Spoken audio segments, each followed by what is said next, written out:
Oke, baik. Karena waktu sudah jam 9 ya, tepat. Mari kita buka acara kita pagi ini. Bismillahirrahmanirrahim. Assalamualaikum warahmatullahi wabarakatuh. Apa kabar Bapak Ibu semua? Salam ekspor ya. Pagi ini kita alhamdulillah dari sekolahekspor.com kedatangan narasumber ya yang luar biasa dari Bea dan Cukai. Nah, tentunya ini adalah salah satu regulator yang ada di Indonesia ya, terutama terkait dengan ekspor dan impor. Dan kebetulan kita pagi ini bersama kantor Bea Cukai Kanwil Jawa Barat yaitu di Cirebon. Di sini sudah hadir ada Bapak Tommy Pramugia yaitu Kepala Seksi Kepatuhan Internal dan Kehumasan, dan juga ada narasumber kita yaitu Bapak Ade ya. Bapak Ade, beliau dari Bea Cukai Kantor Pengawasan Cirebon. Beliau di kantor Bea Cukai sebagai pemeriksa bea dan cukai ahli pratama gitu ya. Jadi alhamdulillah kita pagi ini bisa dapat pengetahuan, pencerahan dan juga apa saja sih peraturan-peraturan yang terkait dengan ekspor dan impor. Jadi Bapak Ibu nanti akan ada paparan materi dan setelah itu mungkin nanti dilanjutkan dengan sesi tanya jawab. Untuk acara ini berlangsung kurang lebih 1 jam dan kita maksimum kuota untuk acara pagi ini adalah 100 orang. Nah, mungkin ini karena belum semuanya bergabung, ini masih baru 22, tapi kita akan mulai saja karena sesuai dengan waktu kita akan mulai jam 9. Oke, saya akan persilahkan dari Bea Cukai, Pak Tommy, dan juga di sini ada partner saya, Pak Roni dari sekolahekspor.com. Silakan mungkin Pak Roni atau Pak Tommy mau menyapa dulu.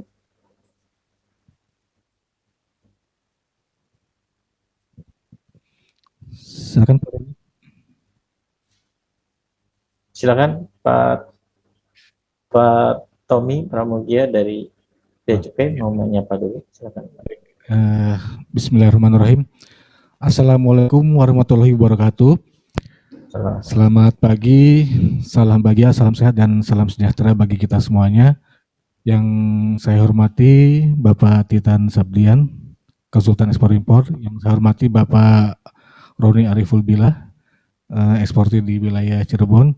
Dan para peserta webinar sosialisasi ekspor impor Sekolah Ekspor bersama kantor pengawasan dan pelayanan bea dan cukai tipe Madya Pabance Cirebon.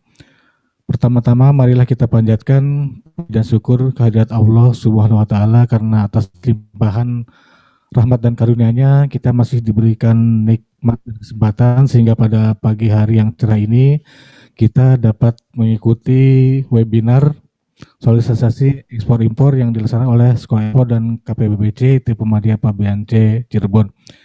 Mohon izin memperkenalkan diri, nama saya Tommy Pramugia Sofiar. Saat ini saya bertugas sebagai Kepala Seksi Kepatuhan Internal dan Penyuluhan di Kantor Pengawasan dan Pelayanan Bea dan Cukai tipe Madya Pabiance Cirebon, di mana KPBBC tipe Madya Pabiance Cirebon ini adalah unit vertikal atau satuan kerja Direktorat Jenderal Bea dan Cukai yang berada di kantor wilayah Jawa Barat. Wilayah kerjanya meliputi ibu kota dan Kabupaten Cirebon, kemudian Kabupaten Indramayu, Kabupaten Majalengka, dan Kabupaten Kuningan. Baik, sebelum kepada pemaparan materi, ada yang ingin saya sampaikan terkait dengan video profil KPBBC Cirebon sebagai ini aja sebagai pengetahuan sebentar. Ya, bentar.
Baik, seperti yang telah ditampilkan di video profil tadi bahwa KPBBC Cirebon ini merupakan kantor tipe Madya Pabean C yang berada di wilayah atau kantor wilayah di PC Jawa Barat, di mana meliputi wilayah kerjanya Jawa Wilayah Kuning. Sementara perusahaan-perusahaan yang di lain ini adalah sebagian besar merupakan perusahaan penerima fasilitas, yaitu kawasan berikat yang sampai dengan saat ini telah berjumlah 20 yang tersebar di Kabupaten Majalengka dan Kabupaten Cirebon. Selain daripada itu, untuk penerimaan yang terbesar kami adalah yang terbesar dari penerima cukai, di mana terdapat pabrik rokok Sampurna yang memproduksi di Samsu, kemudian ada juga pabrik rokok Gudang Garam dan pabrik rokok ADM yang berada di Kabupaten Cirebon. Baik, untuk mempersingkat waktu, kami lanjutkan dengan pemaparan sosialisasi ekspor impor yang akan disampaikan oleh Bapak Ade Dedi Kurniawan. Kepada Pak Ade, dipersilakan.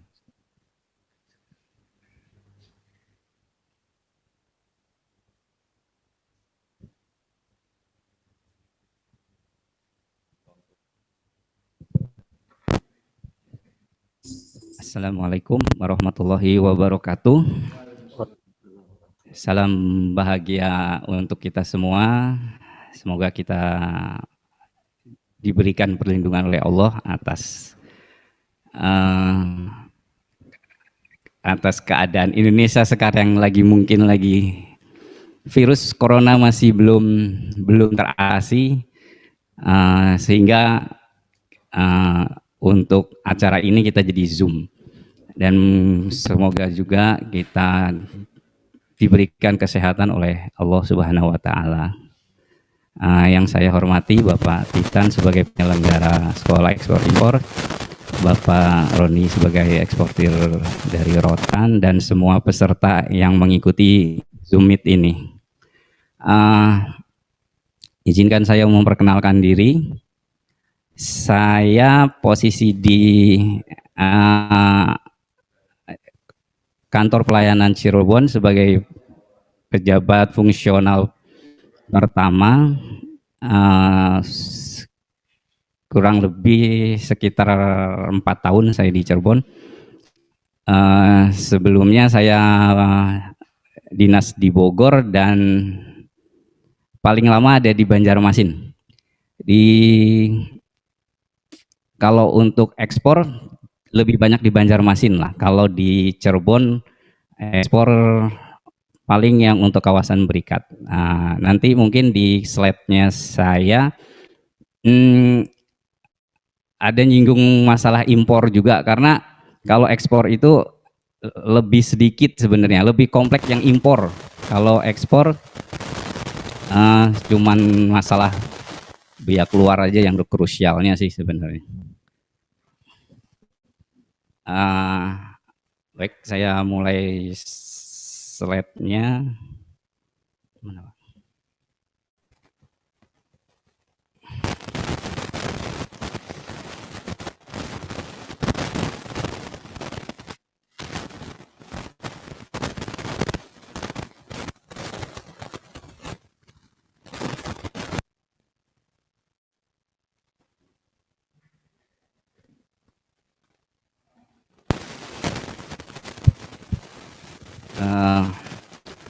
Untuk dasar hukum Undang-Undang Nomor 10 Tahun 1995, junto Undang-Undang Nomor 17 Tahun 2006 tentang kepabeanan. Saya akan coba menerangkan dasar dari kepabeanan dan dasar-dasar definisi dari ekspor. Ekspor adalah kegiatan mengeluarkan barang dari daerah pabean. Barang ekspor bisa secara yuridis barang dikatakan barang ekspor itu setelah dimuat ke sarana pengangkut dan untuk dikeluarkan dari daerah pabean. Itu sudah dianggap sebagai barang ekspor.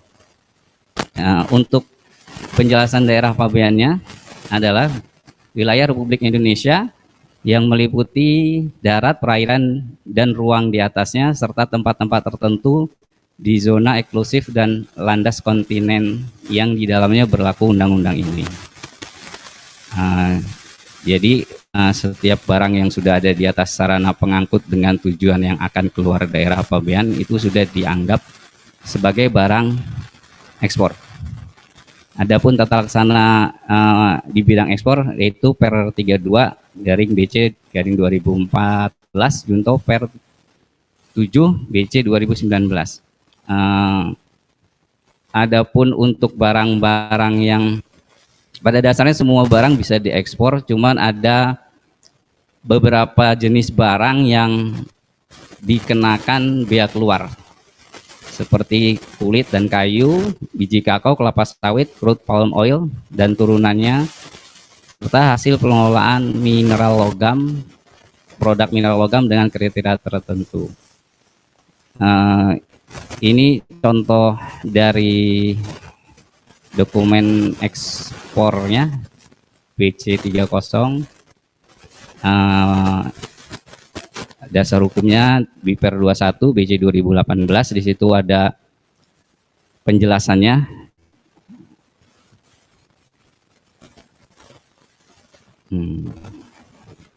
Adapun kalau kelengkapannya biasa standar invoice pakai Inggris dan dokumen yang lain yang diwajibkan dari instansi terkait.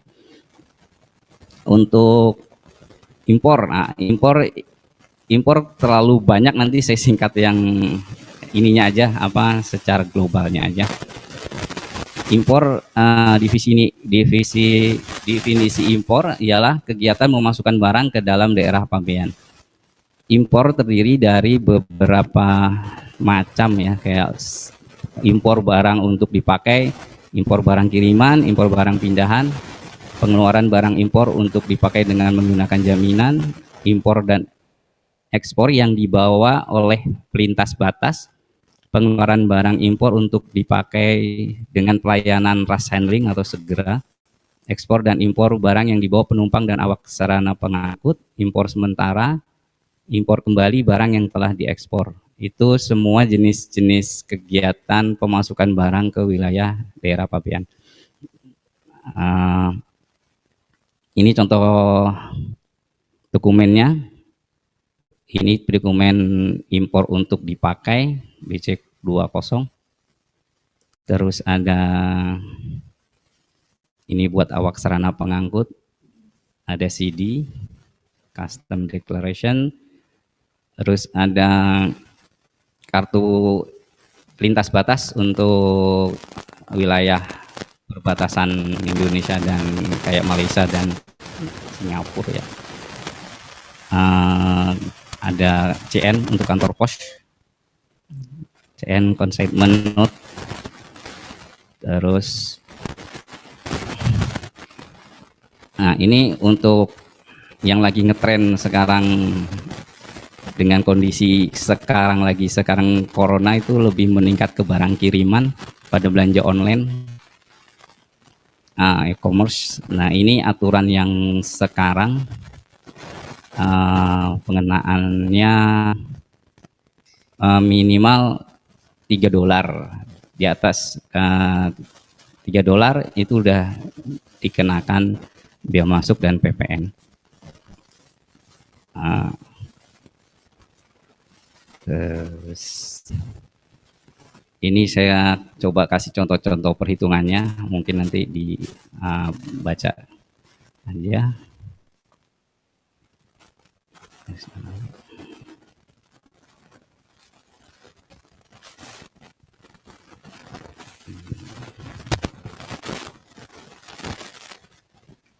Ini untuk awak sarana pengangkut barang yang masuk,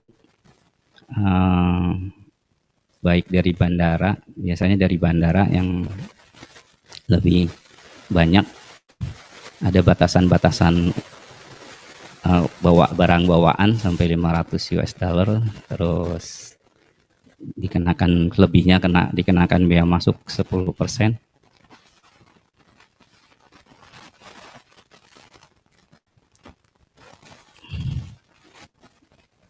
Ini barang-barang yang dibebaskan dari penumpang dan awak sarana pengangkut.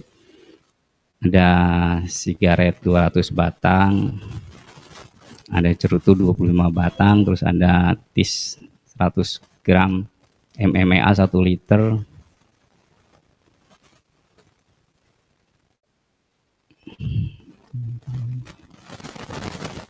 Ini contoh-contoh perhitungannya.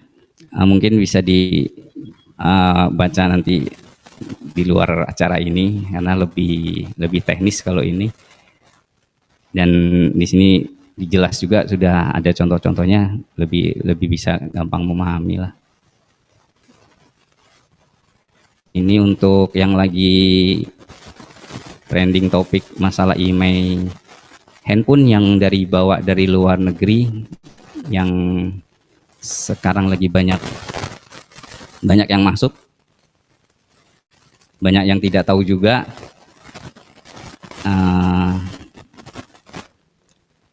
Akhirnya nanti handphonenya nggak bisa dipakai. Biasanya kalau teman-teman yang dari luar negeri bawa 2 beli di sana, tahu-tahu langsung keluar dari bandara karena ketidaktahuannya, tahu-tahu sampai di rumah handphonenya nggak ada sinyalnya, baru bingung, terus baru ke kantor pelayanan Cirebon, baru kaget lagi karena nanti kena biaya masuk, harus bayar. Karena kalau di pengurusan di bandara itu akan bebas sebenarnya, cuman pendaftaran registrasi di konter bea dan cukai itu tanpa dikenakan biaya masuk dan PPN dan PPH karena dianggap masih di kawasan pabean. Tapi kalau sudah lebih dari keluar dari bandara, itu maksimal 60 hari masih bisa diurus, itu terkena biaya masuk PPN dan PPH yang lumayan juga kalau dihitung-hitung bayarnya. Biasanya teman-teman pada kaget. Terus ini untuk impor yang ras handling biasanya untuk buku, majalah, surat kabar, dan jenazah.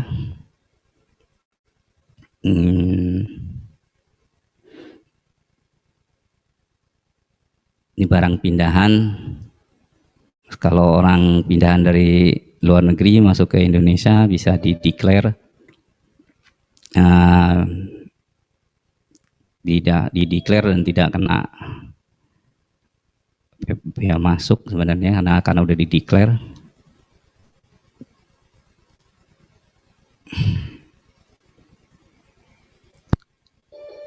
Untuk impor lintas batas, yaitu untuk kartu identitas yang daerah-daerah yang berbatasan dengan luar daerah pabean, seperti kayak dengan Malaysia, kayak terus di Pontianak di atas itu tuh yang berhubungan langsung. Nah, untuk menjadi importir dan eksportir, kalau sekarang untuk perizinan sebetulnya lebih simpel karena ada OSS ya, karena semua daftar lewat OSS NIB, meskipun nanti biasanya belum langsung efektif, karena kalau sekarang daftar di OSS itu yang penting ngisi di OSS itu biasanya langsung bisa keluar NIB tuh nggak lama. Cuman nanti kalau ada kekurangan dokumen-dokumen itu statusnya tidak efektif. Nah, nanti tinggal melengkapi yang kurang, nanti baru diefektifkan. Kalau untuk di sisi bea cukainya, dulu kalau yang teman-teman yang sudah bergelut di bidang eksportir lama, dulu masih ada NIK segala macam, sekarang udah masuk ke NIB. Biasanya nanti cuma registrasi biasa, terus ngambil modul, download modul untuk sending dokumennya. Ini ada NIB, syarat-syaratnya ada NPWP, sekarang ada KSWP. KSWP itu dari pajak. Kalau dulu nggak ada, kalau ini sekarang harus ada KSWP. Terus registrasi, kemudian install modul impor atau ekspor, baru bisa kita sending dokumen.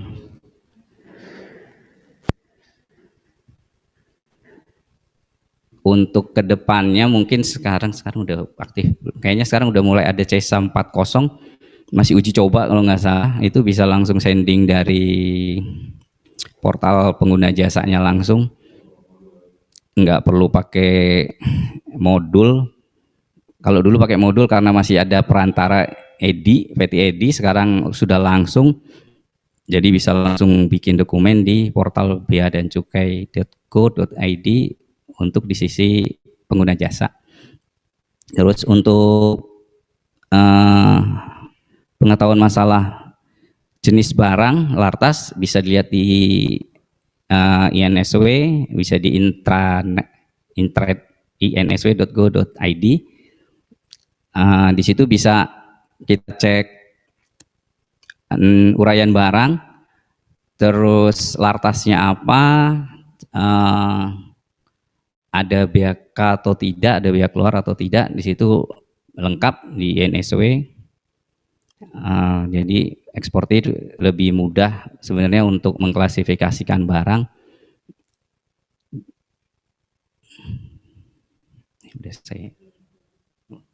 Udah selesai aja nih.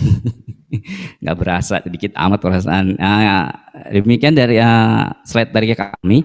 Nanti kita lebih ke tanya jawab aja mungkin ya. Ya Pak, baik. Karena kalau ekspor itu, kalau saya lebih sedikit kalau menurut saya, karena paling banyak impor lah. Kalau ekspor itu lebih simple, lebih sederhana, terus aturannya juga nggak begitu banyak sebenarnya.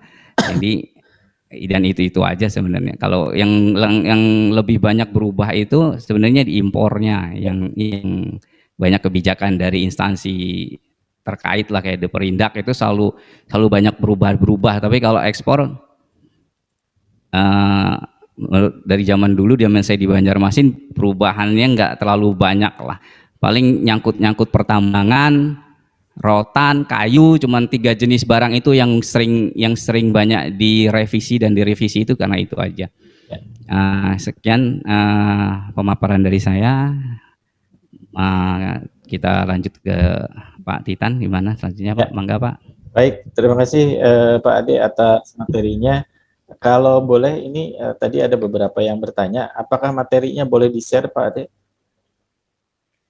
Atau Pak? Boleh Pak, mangga Boleh Pak. ya. Nah, Baik, siap, baik Bapak boleh. Ibu, nanti materi akan kami share di grup, nanti link grupnya akan kami berikan karena kalau di Zoom ini mungkin filenya agak besar ya.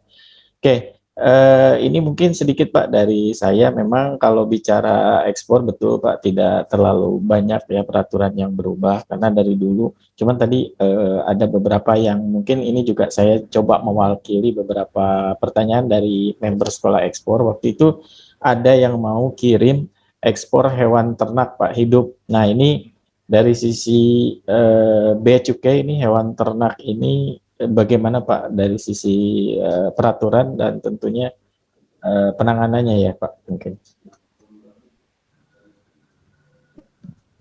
Izin saya menjawab. Ya. Pada dasarnya kalau dari sisi bea cukainya, semua persyaratan ekspor itu kan boleh, semua barang boleh diekspor dan prosedurnya semua sama. Yang membedakan jenis barangnya itu nanti ke instansi terkait masing-masing. Biasanya kalau hewan ternak itu lartasnya ada di di karantina hewan. Kalau sudah ada surat rekomendasinya dari karantina, prosedur ekspor di bea cukainya semua sama. Kalau ternak itu tadi intinya, kalau bea cukai semua sama, cuman yang bedain jenis barangnya nyangkutnya di instansi mana, nah itu biasanya. Gitu. Baik. Ya, jadi nggak ada masalah Pak ya selama kayak misalnya gini Pak, kemarin tuh terutama banyak yang mau ekspor walet Pak, sarang walet nih Pak. Apakah ada masukan mungkin dari pihak bea cukai? Hewan tetap dari karantina hewan. Nanti kita paling nanti gini, biasanya kalau kayak yang lagi ada pembatasan gitu kayak baby lobster ya. Baby lobster. Baby lobster itu kan memang aturannya ya ada perlindungan dengan baby lobster. Ada batasannya. Nah itu nanti paling di kita nanti tetap, kalau sekarang itu yang kemarin tadinya zaman Bu Susi tidak boleh, sekarang jadi boleh kan. Kalau bea cukai cuma ngikutin itu aja tuh. Kalau dari instansi terkait membolehkan, it's okay aja. Yang penting kita nanti lihat kuotanya, kita lihat surat izinnya. Nah di sini juga nanti di aturan juga ada negara tujuan. Nah kita kalau itu sudah terpenuhi sih, ya sama prosedurnya. Kalau ekspor semuanya sama. Kalau walet Pak pernah ada masukan dari bea cukai? Sarang burung walet? Ya. Kalau walet,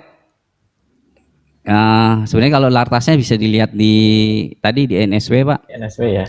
Oke ya, jadi coba nanti di situ diletik jenis binatang sarang burung walet, situ ada, nanti tinggal dicek di NSW, nanti di situ lengkap tuh, coba cek lartasnya apa, di situ nanti ada dasarnya apa juga. Baik ya, selama nggak ada masalah berarti dari sisi bea cukai no problem ya Pak ya. Kalau dari sisi bea cukai selama lartasnya terpenuhi, kita bisa nahan juga kan, itu kan memang bisa. Baik, terima kasih Pak Ade. Oke, Bapak Ibu, nanti kita akan mulai sesi tanya jawab. Hanya saja ini saya akan merespon dulu pertanyaan yang di kolom chat. Tadi terkait materi nanti kita akan share di grup. Mungkin sebelum saya ini Pak Roni ada yang mau disampaikan dulu.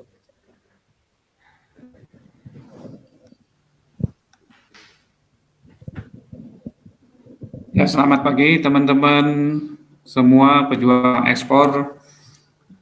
Pertama-tama kita ucapkan syukur alhamdulillah pada pagi hari ini kita bisa mendengarkan materi dari Bapak-bapak bea cukai Jadi gunakan kesempatan pagi hari ini, barangkali ada pertanyaan-pertanyaan mengenai ekspor maupun impor, silahkan ditanyakan dan gunakan kesempatan ini dengan baik. Kemudian juga apabila ingin ada yang ditanyakan berkenaan dengan program-program sekolah ekspor juga bisa ditanyakan. Kami di sini pada intinya ingin membantu teman-teman eksportir semua untuk bisa menjadi eksportir yang mandiri. Demikian, mudah-mudahan program-program dari kami bermanfaat bagi teman-teman eksportir semua. Terima kasih. Ya, baik.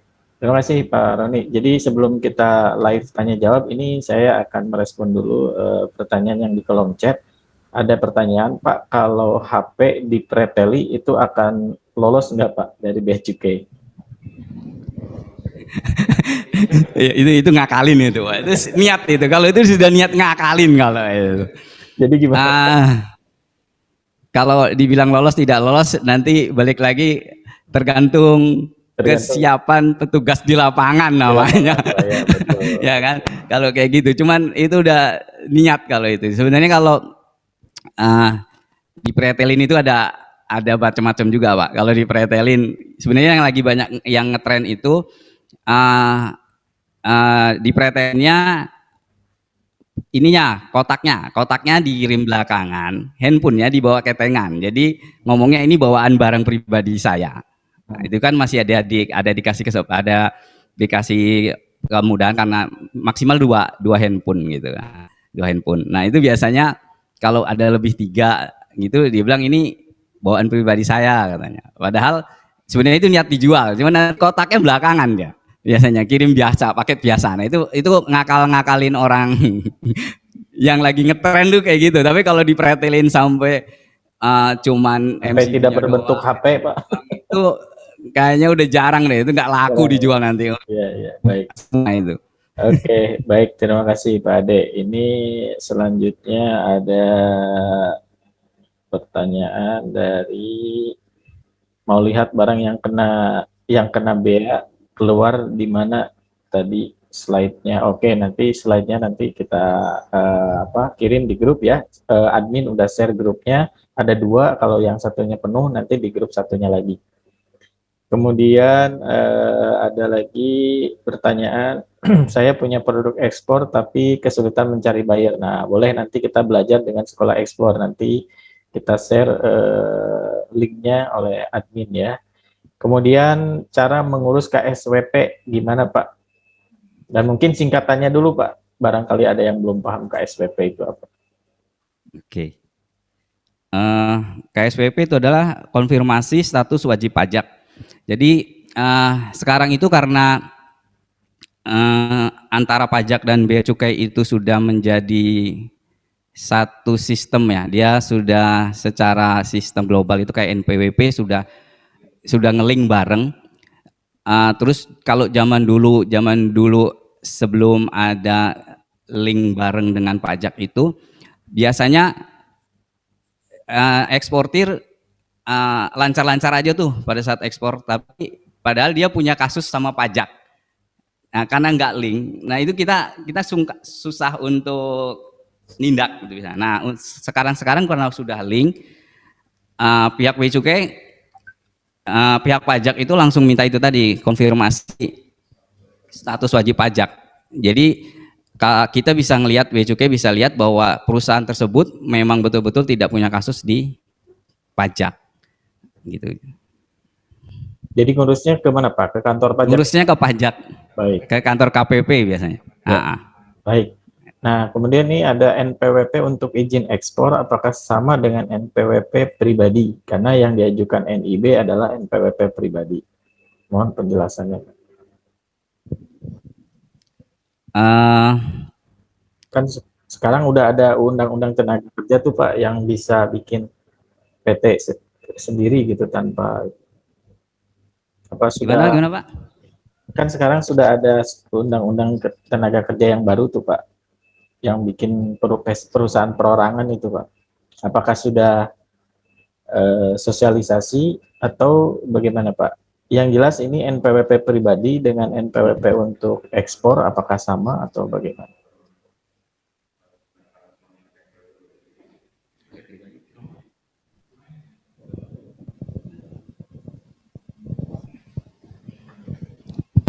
Nah, teman saya coba nanti jawab. Tes.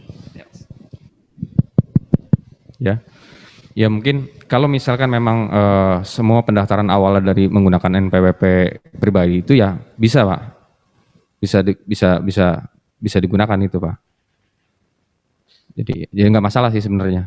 Jadi karena kan memang dari awal juga NIB-nya semuanya kan pakai NPWP yang pribadi itu ya. Ya, betul. Jadi jadi ya. sama aja Pak ya NPWP. Sama aja ya. Jadi nggak ada masalah sih sebenarnya. Gitu. Baik. Kemudian ini ada yang bertanya terkait produk batik. Nah, apakah batik bisa diekspor yang menggunakan pewarna alam? Maksudnya, Bisa Pak, batik. Ya itu tadi sebenarnya pada semua produk bisa sebenarnya. Tapi kalau batik kayaknya nggak, secara lartas nggak ada deh. Bisa aja itu langsung diekspor itu. Oke, ini karena udah mulai banyak, mungkin silakan bagi yang mau bertanya bisa langsung raise hand dulu di layar, kemudian dinyalakan kameranya, jadi bisa bertanya langsung. Ini sebelum bertanya langsung, jadi tolong di raise hand dulu. Kita lanjut pertanyaan yang ada di kolom chat. Bagaimana peraturan untuk pembatasan impor produk makanan sehat seperti oat, chia seed, pisilum, saffron, dan kefir, Pak? Mungkin ini impor nih, Pak. Tapi karena disinggung, nggak apa-apa ya, Pak?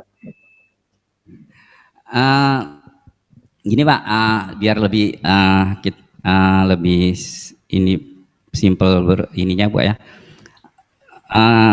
Kita sebenarnya kalau mau impor gitu atau ekspor, kita tentukan dulu barangnya apa, terus kita cari dulu kategori masuknya ke BTKI, HS-nya nomor berapa, kita klasifikasikan dulu ke sana, nanti baru kita masalah atasnya kita lihat ke INSW. Itu lebih simpel tuh, lebih enak, bisa masing-masing bisa kan, bisa cari sendiri. Sudah saya share tadi. Kalau secara prosedur ekspor impornya semua sama. Sama ya. Untuk website INSW tadi saya sudah share di kolom chat, jadi silakan Bapak Ibu bisa cek tadi jenis barangnya apa dan apakah kena pembatasan atau tidak gitu ya Pak ya. Oke, ini ada yang mau bertanya langsung, Munajah, saya unmute dulu, silakan. Mbak Munajah boleh dinyalakan mungkin kameranya dan di unmute. Baik, terima kasih Pak Roni, Pak Titan kesempatannya. Assalamualaikum warahmatullahi wabarakatuh. Ya, perkenalkan saya lengkapnya Muhammad Munajah dari Depok nih. Ini saya newbie, jadi mungkin pertanyaannya masih umum Pak ya. Ini bahkan belum jalan ya, baru berniat gitu. Jadi yang pertama, apakah ekspor impor ini harus punya badan usaha yang berbadan hukum ya, apakah PT dan sebagainya, atau bisa atas nama pribadi gitu. Yang satu, yang kedua, kemudian misalkan dua-duanya bisa, itu apakah masing-masing ada izin yang harus diurus, itu juga berbeda antara misalkan berbadan hukum atau secara pribadi. Itu aja mungkin ya, itu dulu. Gitu. Silakan Pak. Kalau yang impor kalau impor yang bisa pribadi itu yang barang kiriman. Barang kiriman kan ada batasan, yang tadi yang slide-nya ada, itu ada pembagiannya tuh. Kalau sampai nilai 1.500 itu baru di atas 1.500 itu pakai PIB atau PIBK. Kalau ekspor kalau jumlah kecil biasanya nanti yang ngurus dokumennya itu PJT-nya biasanya dia nanti dikumpulin jasa titipannya itu yang bikin. Kalau jumlah besar kan biasanya dia harus pakai perusahaan. Karena kalau ekspor itu sekarang hubungannya ke BI ya. Ke BI itu nanti ada DHE. DHE itu devisa hasil ekspor. Semua eksportir harus melaporkan ekspornya. Nah, kalau yang kecil-kecil itu biasanya nanti yang melaporkannya itu ke jasa titipannya. Kalau yang perusahaan besar itu wajib perusahaannya, dia ada batasan waktunya. Dan untuk sekarang, untuk eksportir yang perusahaan, terkadang lupa, nanti kalau lupa melaporkan DHE, itu akan kena blokir. Biasanya eksportir udah lupa tuh, dibiarin aja, terus tahu-tahu keblokir, terus nggak bisa ekspor lagi. Karena BI itu pengaturan DHE itu sekarang tuh kayak lagi ketat, Pak. Hubungannya dengan desa ekspor, hubungannya karena biar balik kan sebenarnya, balik uang hasil ekspor itu harus balik ke Indonesia dulu sebenarnya. Jadi BI sekarang lebih ngontrol, lebih intens. Karena banyaknya dulu itu kalau eksportir itu duitnya nggak balik ke Indonesia, duitnya diputer di Singapura atau di mana, lebih untung katanya gitu. Makanya ekspor aja, duitnya nggak, mau baliknya nanti katanya. Nah sekarang itu berhubung Indonesia lagi butuh dolar banyak, butuh pengendalian nilai tukar dolar, butuh dolar banyak, makanya diatur harus balik, pokoknya dipaksa duit yang hasil ekspor harus balik di Indonesia dulu. Nah, jadi BI ya Pak yang mengatur BHS ya, BI itu maksudnya BI. Sama di BI sama kita ada pertukaran data sih sebenarnya, makanya BI akan ngetrace itu semua. Dan sekarang trennya lagi gitu Pak, lagi banyak yang diblokir eksportir gara-gara DHE. DHE-nya nggak dilaporkan. Karena itu tadi kayak dulu ya asik, dulu kan nggak ada aturan itu tuh, ekspor aja lah, udah nggak ada ketentuan lain, duitnya mau kemana aja udah terserah.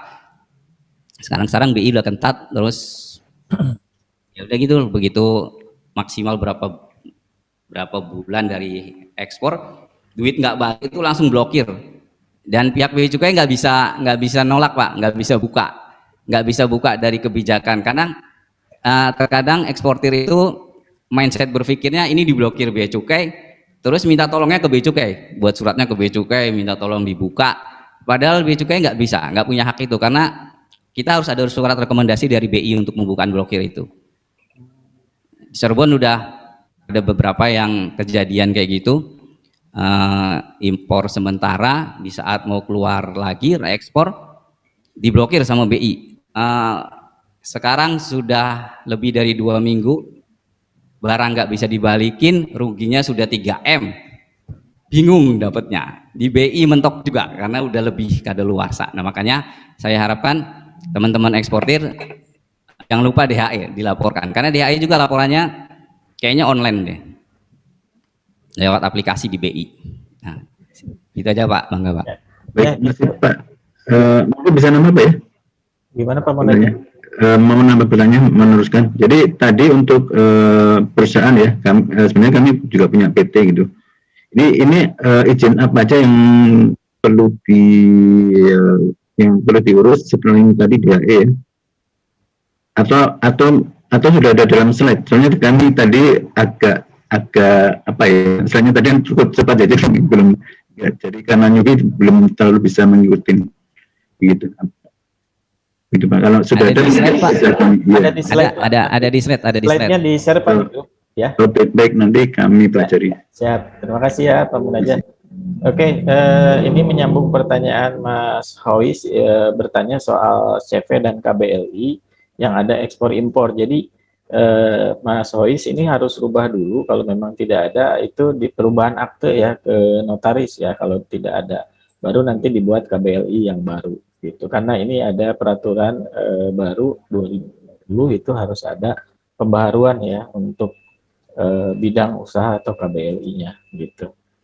Oke, kemudian ini kalau ini mungkin yang menjawab dari pihak Bea Cukai karena bagaimana kalau barang impor untuk pekerjaan pengadaan pemerintah, apakah melampirkan surat instansi terkait untuk mempercepat pengeluaran barang atau bagaimana? Mungkin di sini ada Mas Budika mau bertanya langsung, boleh? Silakan Mas Budika, raise hand dulu. Budika mana ya, Budika? Budika Indra, boleh di raise hand atau di unmute? Halo Mas Budika, silakan di unmute dulu, langsung saja bertanya ke Bea Cukai. Ya, Ya, silakan. halo, assalamualaikum. Salam. Selamat pagi, Pak. Halo, Ya, silakan. kedengaran, Pak? Ya, lanjut. Ini kalau untuk pekerjaan impor, Pak, impor tapi barang-barang untuk pengadaan pemerintah, Pak. Nah, kadang-kadang kita itu barang-barangnya itu ada yang ketahannya lama di gudang dan di gudang gitu. Nah, apakah dengan melampirkan misalnya surat dari instansi terkait yang instansi terkait ke Bea Cukai untuk mempercepat pengeluaran barang itu apakah berpengaruh terhadap pengeluaran barang tersebut? Itu aja sih, Pak. Apakah bisa lebih cepat gitu? Terima kasih. Gini Pak, kalau secara alur dokumen dulu ya, secara alur dokumen di Bea Cukai kan sebenarnya yang ada status profil barang, profil importir, negara asal. Nomor satu pertama itu dulu tuh, nanti penjaluran, misal jalur merah, kuning dan hijau. Adapun untuk impor barang-barang yang untuk pengadaan barang pemerintah, biasanya kalau profil kayak begitu itu kebanyakan masuknya ke hijau tuh. Kalau ke hijau itu kan sebetulnya sudah amat sangat cepat, kecuali kayak perusahaan-perusahaan yang amat sangat lumayan besar ya, kayak Pertamina contohnya. Pertamina itu karena dapat fasilitas prioritas, dia itu barangnya langsung keluar, sanding dokumen barang keluar, karena nanti dia perusahaan di akhir, kalau dia itu biasanya diaudit di terakhir lah. Tapi kalau untuk perusahaan-perusahaan yang importir biasa tapi dia ngerjakan perusahaan untuk pemerintah, kebutuhan pemerintah, itu biasanya dia hijau tuh. Kalau masalah cepat tidak cepatnya gini, biasanya ada kemungkinannya gini Pak, itu tadi yang sampai bilang ketahan di gudang gitu.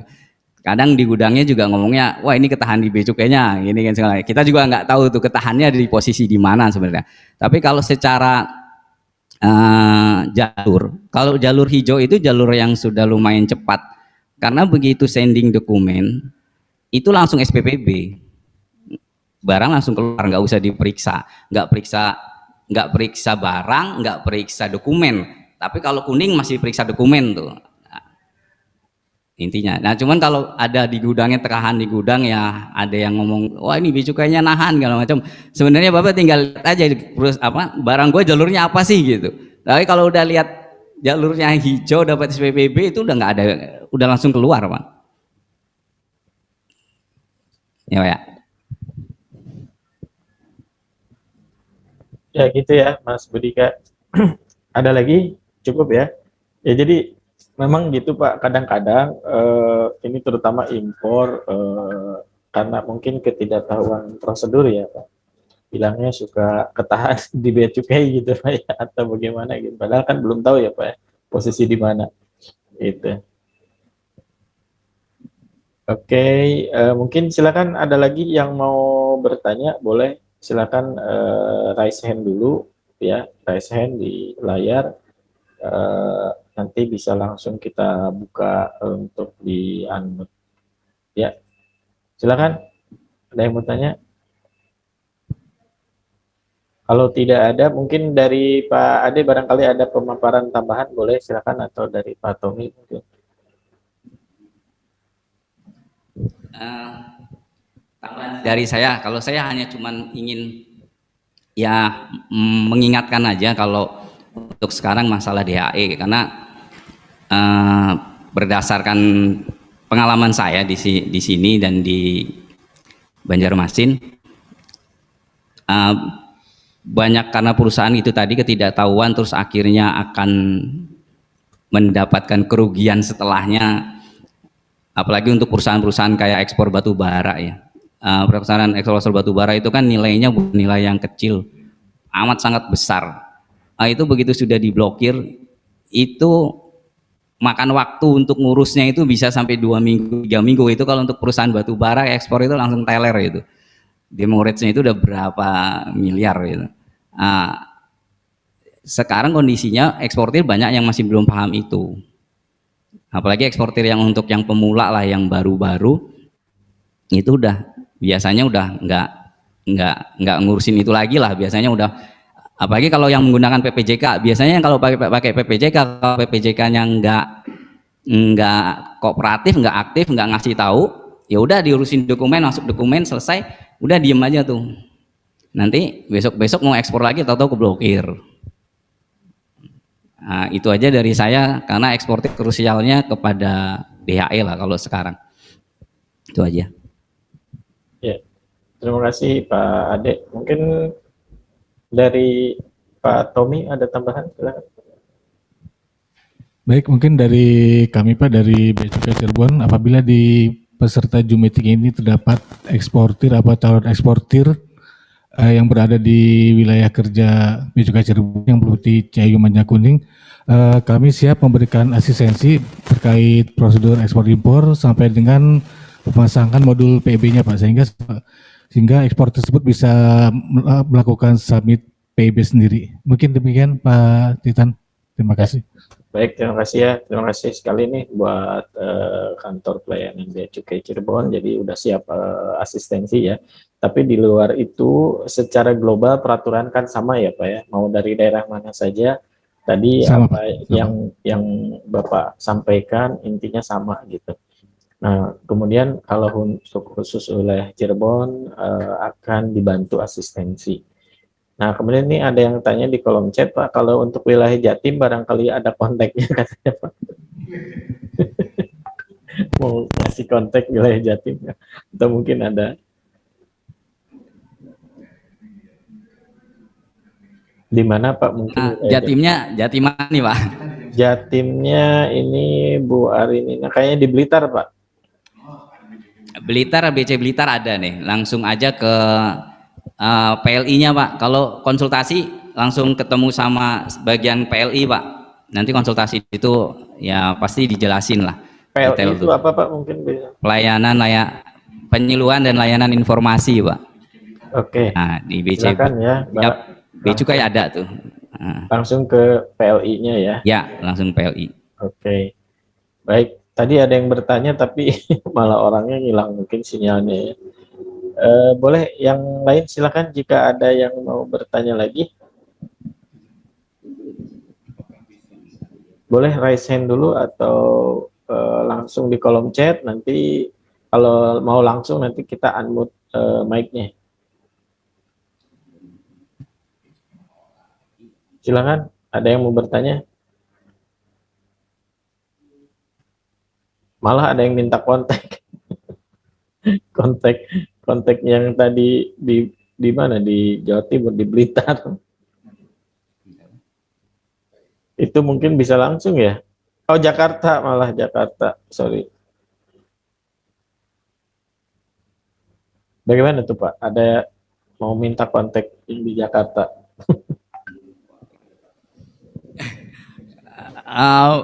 Ya mendingan langsung ke PLI sana lah Pak gitu, lebih pas gitu, karena terkadang gini Pak, kita kan di lapangannya berbeda ya, maksudnya kondisi wilayah kerjanya itu berbeda, makanya lebih pas langsung ke kantor yang di bawahnya aja, lebih enak tuh, lebih jelas nantinya. Ya.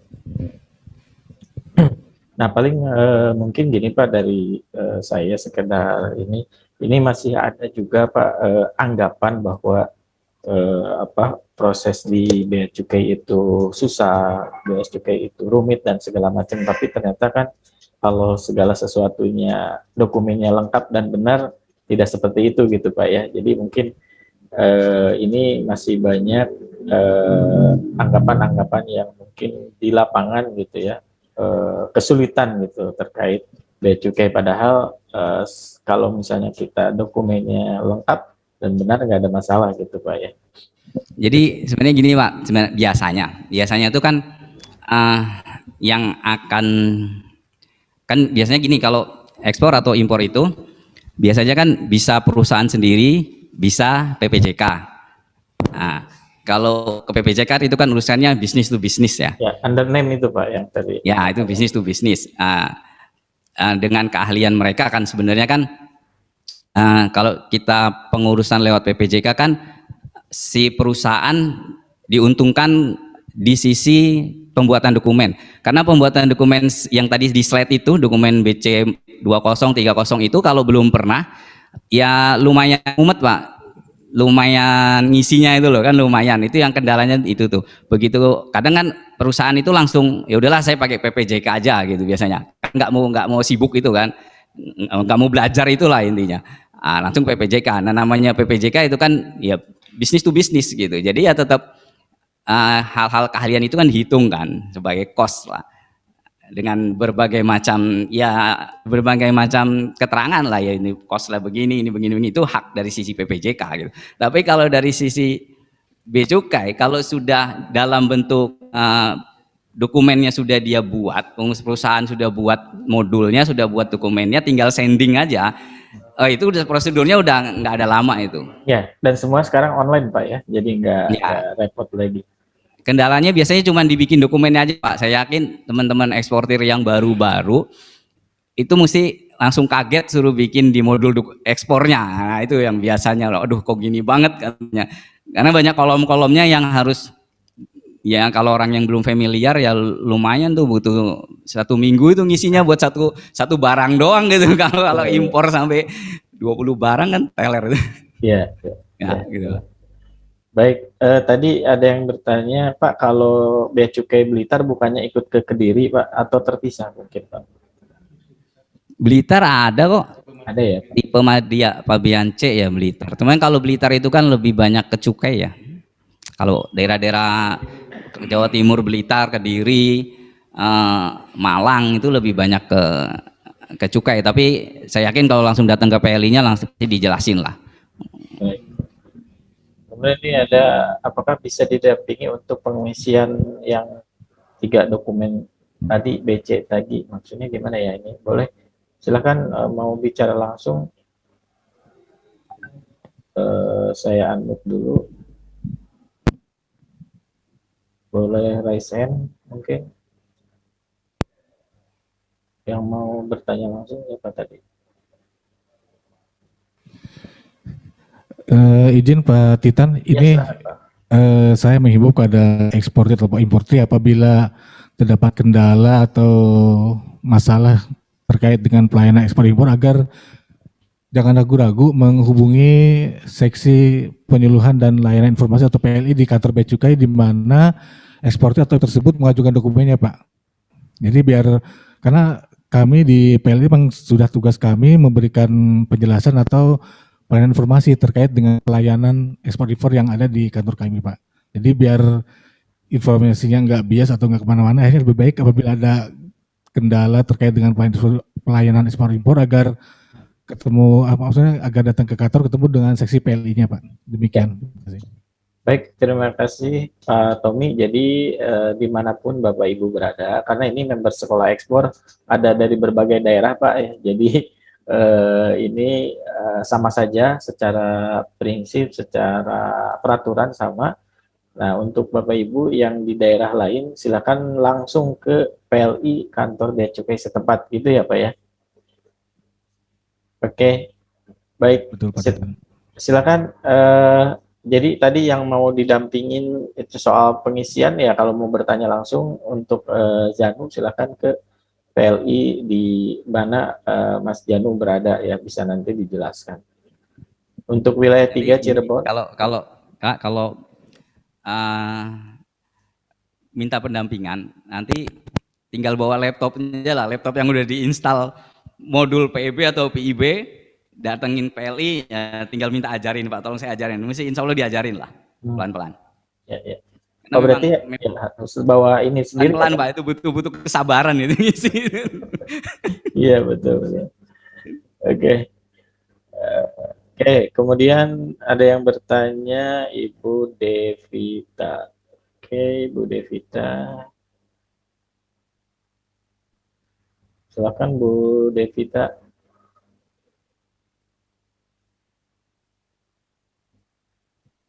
Halo Bu Devita.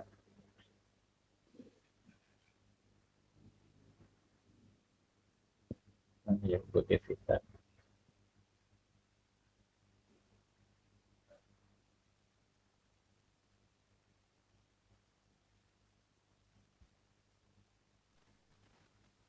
Ya, halo Pak. Ya, silakan Bu.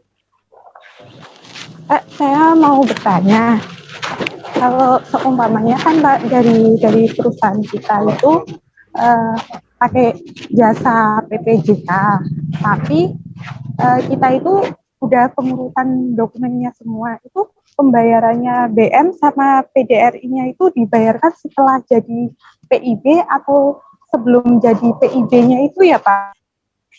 Terima kasih Pak. Ini saya mau saya terangin ini dulu lah. Alur dokumen posisi dari importir ya. Kalau alur sebenarnya sama, baik dari perusahaan langsung atau dari PPJK. Jadi karena sekarang itu sudah pakai menggunakan sistem terintegrasi antara bea cukai, perbendaharaan, sama bank, sama pengguna jasa. Jadi empat itu terintegrasi secara sistem. Jadi di saat perusahaan atau PPJK sending dokumen, itu nanti akan berhenti di servernya perbendaharaan tuh. Server berhenti, nanti perbendaharaan itu mengeluarkan billing, mengeluarkan nomor billing. Nah, begitu nomor billing, nanti di modulnya pengguna jasa itu ada konfirmasi keluar billing sekian, pembayarannya sekian. Nah, itu nanti bayar dulu. Begitu bayar, bank terima, nanti bank konfirmasi ke servernya perben. Nanti dia ketemu tuh dokumen nomor sekian, billing nomor sekian, si bank menerima duit, langsung ketemu di server. Nanti dia langsung respon ke bea cukai, aplikasi bea cukai. Ini sudah lunas semua, nanti baru keluarlah NOPEN, nomor pendaftaran. Begitu nomor pendaftaran, baru itu yang sudah di sistemnya di bea cukai kan. Nah, nanti barulah itu lanjut ke penjaluran biasanya. Kayak gitu, Pak. Jadi posisinya intinya kalau PPJK yang ngurus harus ada billing dulu biasanya. Harus itu. Tinggal minta billing lah. Kalau saya harus bayar, billingnya mana? Nah itu. Jangan nggak ada billing terus langsung PPJK minta sekian bayar terus dibayar, jangan gitu. Karena dasarnya pembayarannya atas billing. Lihat billingnya. Sebentar Pak. Tapi kalau untuk masalah perhitungan BM dan PDRI itu berarti langsung ke PPJK, bukan dari perusahaan yang menghitungkan kan Pak? Seperti itu. Itu di aplikasi Bu. Jadi gini, sebelum di sending itu Ibu bisa minta sama PPJK-nya, coba saya di print dulu deh sebelum di sending dokumen. Saya minta kirimin dokumennya, PIB-nya yang belum di sending. Itu sudah ada bea masuknya, ada PPh-nya, ada PPN-nya. Jadi Ibu udah bisa kira-kira tuh saya harus kena bayar berapa, bisa ngecek juga barang HS-nya benar atau enggak. Ya harus sama-sama ngecek sebenarnya. Jangan dipercayakan 100% sama PPJK, karena PPJK juga kadang manusia juga kadang lupa gitu. Harus sama-sama ngecek lah. Itu bisa sebelum disending minta diprintkan dulu lah di aplikasinya. Bisa Bu? Ya Pak, ya. Terima kasih ya Pak. Baik, terima kasih Bu Devita. Selanjutnya ini ada satu lagi dari Rizal. Silakan langsung saja unmute. Ya, Rizal. Pak, saya ada pertanyaan buat Bapak. Itu yang pertama itu Pak, kalau kita import barang Pak dari marketplace itu, kalau kita apa namanya under name gitu itu legal apa enggak ya Pak untuk import spare part barang ya Pak, barang industri Pak. Itu pertanyaan saya nomor 1. Terus yang nomor 2 itu Pak, kalau definisi lartas itu apa saja ya Pak komoditinya Pak? Gitu Pak.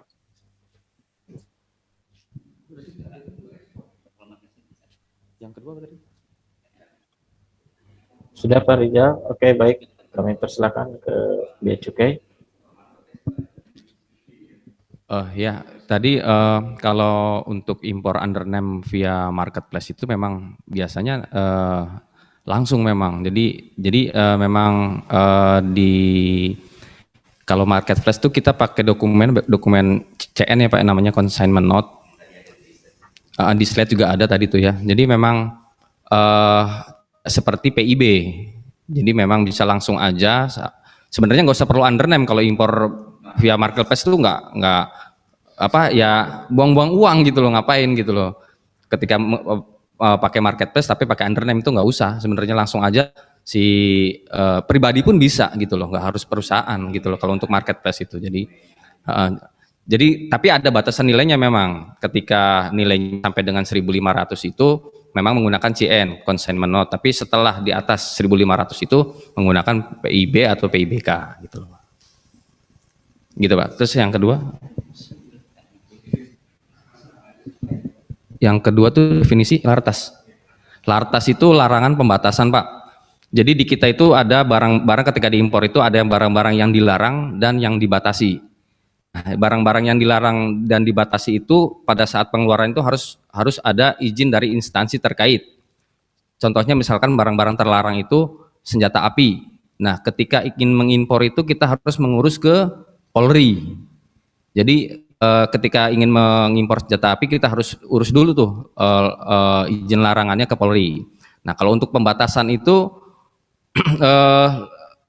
sama seperti larangan tapi lebih kepada ada kemungkinan keluar dimasukkan ke Indonesia itu lebih besar, bisa gitu. Kalau larangan itu kemungkinan besar itu agak susah gitu, sulit gitu loh. Kayak misalkan impor narkoba itu larangan, itu nggak mungkin. Terus impor barang-barang pornografi itu larangan, itu nggak mungkin juga keluar izinnya gitu loh kan. Jadi kalau yang pembatasan itu kayak barang-barang yang izinnya dari karantina, dari perindustrian atau perdagangan gitu loh kan, seperti impor-impor sepatu butuh izin dari perdagangan, terus impor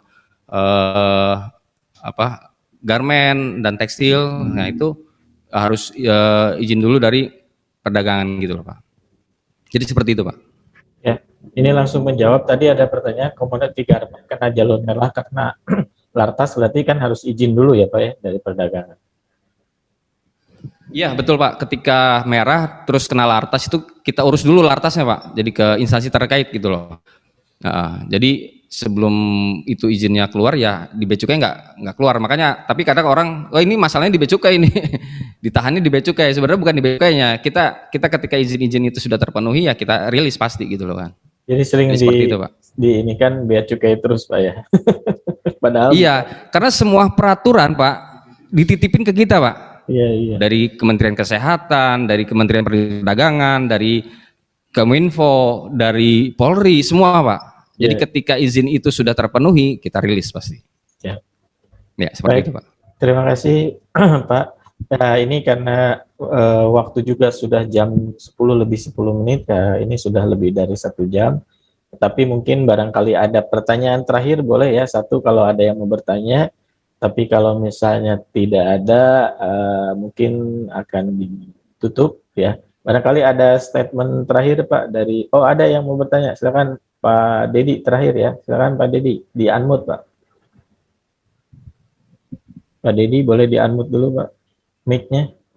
Oke, terima kasih Pak, saya dari Bangka Belitung Pak. Wah, iya, silakan Pak. Nah, ini terkaitan dengan material Pak, yang untuk ekspor. Karena di kami ini Bangka Belitung ini sekarang kan lagi maraknya mengenai rare earth, logam tanah jarang. Nah, saya salah satu ya memang material ini memang harus ada izin khusus. Tetapi ada tumpang tindih yang saya ketahui berkaitan dengan perizinan khusus yang Bapak sampaikan tadi. Nah, kemarin kan ada terjadi di Bangka Belitung berkaitan dengan penangkapan atau penahanan material yang diekspor, sedangkan sudah mendapatkan lisensi lah, dikatakan sudah dapat lolos sertifikasi Skopindo dan barang itu bisa diekspor. Tetapi ternyata ada penahanan terhadap itu. Nah, saya memang kemarin dimintain sedikit banyak tentang penjelasan itu. Karena dulu sempat saya di BPPT dan teman-teman dalam soal material rare earth ini. Kebetulan kita yang dikatakan zircon maupun logam material tanah jarang sekarang ini memang lagi marak Pak di Bangka Belitung, khususnya Bangka Belitung ini pemain ini cukup canggih-canggih juga, sampai penyelundupan ya. Mungkin teman-teman Bea Cukai udah banyak tahu lah seperti itu. Nah, ini saya mau tanya kepada teman-teman di Bea Cukai dengan pembatasan tadi Pak. Memang betul ada pembatasan khusus untuk material yang berkaitan dengan material strategis. Nah, ini Pak, sebetulnya mungkin pemohon diberikan penjelasan yang terbaik Pak, karena kisruhnya ini akan menjadi makin pelik sekarang ini Pak, karena mungkin Bea Cukai, saya tidak menyalahkan Bea Cukai, mungkin karena informasi yang Bapak sampaikan tadi banyak dititipin, tetapi regulasi-regulasi itu baik di pemerintah daerah, Perda, Permen maupun sampai dengan Perpresnya ini yang mungkin belum sampai kepada perusahaan-perusahaan itu sendiri Pak. Nah, ini ada nggak strategi yang tadi? Karena hari ini saya ikut ini di Bea Cukai memberikan informasi ini sangat berarti Pak. Makanya saya amati tadi. Jadi mudah-mudahan mohon teman-teman Bea Cukai yang ada di bubble ini Pak, berkaitan dengan material. Karena kita banyak ngirimin bahan baku. Maka saya kemarin memberikan masukan kepada pemerintah maupun teman-teman di Jakarta. Bisa nggak kita tuh menahan lajunya pengiriman bahan baku, Pak? Artinya kalau bisa kita harus bangun industri untuk pengolahan minimal setengah jadi atau standarisasi karena kecolongan pendapatan devisa kita itu hilangnya begitu saja Pak, karena nilai material itu yang harusnya itu nilainya lebih tinggi daripada itu. Nah, ini ada permainan yang masukan teman-teman Bea Cukai maupun pemerintah kita lah khususnya. Karena saya cuma sebagai akademisi dan juga sebagai pengamat dalam hal ini Pak. Terima kasih Pak. Baik, terima kasih Pak Dedi ya. Monggo Pak. Saya mencoba untuk menjawab pertanyaan Bapak ya Pak. Saya karena saya nggak posisi di bubble ya, tapi saya punya pengalaman di Banjarmasin, dia ekspor raw material zircon Pak, mirip lah ya. Jadi gini, KAD itu Pak. Ya, jadi saya pernah, saya karena dulu posisi di penindakan, jadi saya pernah juga nahan kayak gitu tuh, yang sudah keluar dari surveyor, udah LS-nya keluar, terus udah yakin kan, seperti ini yakin bahwa ini sudah keluar. Kita ada NHI Pak, ada NHI nota hasil intelijen bahwa hasil dari jadi hasil dari kita pengen membandingkan hasil yang dari surveyor. Makanya lagi saya di Banjarmasin, kita tahan juga, kita cek di lab yang punya kita BPIB itu, itu hasilnya memang tidak sama dengan hasil yang dikeluarkan oleh LS, karena LS nyebutnya itu tidak kena bea keluar karena ranknya ya. Nah, begitu kita cek di BPIB itu hasil labnya dari kita itu kena BK. Nah, makanya terus kita tahanlah itu. Nah, itu sempat ribut Pak, ribut sama surveyornya jadinya. Kata surveyornya itu tadi, karena ujung-ujungnya kan loh ini kan hasil saya segala macam. Ya sebetulnya semua kayak surveyor, kayak bea cukai, labnya itu kan punya metode masing-masing ya Pak ya.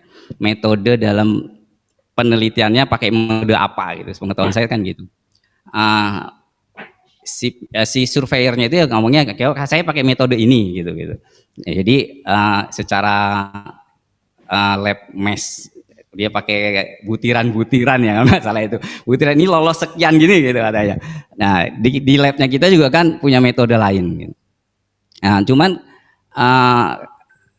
pada akhirnya kalau saya dulu itu ya yang kita anggap itu kita pakai yang dari BPIB kita. Karena itu ya itu tadi balik lagi ke hubungannya dengan ke bea keluar. Iya. Nah, itu untuk kasus di Banjarmasin, Pak. Memang untuk raw material itu dari tahun 2014 itu sebetulnya sudah ribut masalah smelter kan Pak. Iya. Ya, smelter untuk karena bayar bagaimanapun raw material itu biarpun yang ditambangnya zirkon itu tetap ada kandungan lain yang lebih mahal. Bisa jadi ada macam-macam lah. Betul.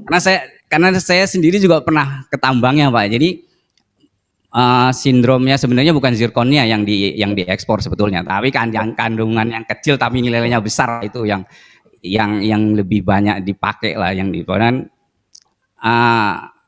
aturan dari tahun 2014 itu masalah pemurnian smelter itu kan dari tahun 2014 Pak. Cuman kesininya kan